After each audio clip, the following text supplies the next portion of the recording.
Oliver Twist by Charles Dickens.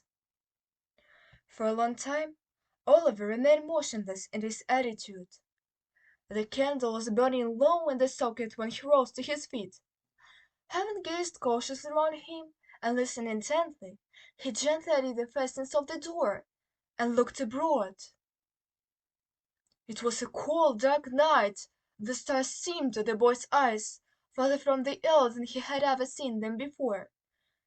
There was no wind, and the sombre shadow thrown by the trees upon the ground looked sepulchral and death-like from being so still. He softly reclosed the door, having availed himself of the expiring light of the candle to tie up in a handkerchief the few articles of wearing apparel he had, sat himself down upon a bench to wait for morning. With the first ray of light that struggled through the crevices and the shadows, Oliver rose and again unbarred the door. One timid look around, one moment's pause of hesitation, he had closed it behind him and was in the open street. He looked to the right and to the left, uncertain whither to fly. He remembered to have seen the wagons, and they were now toiling up the hill.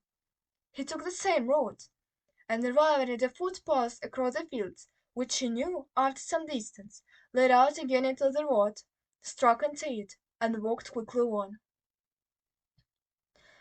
Along the same footpath, Oliver well remembered he had trotted beside Mr. Bumble when he first carried him to the workhouse from the farm. His way lay directly in front of the cottage. His heart beat quickly when he bethought himself of this. He had come a long way thus, and should lose a great deal of time by doing so. Besides, it was so early that there was a very little fear of his being seen. So he walked on,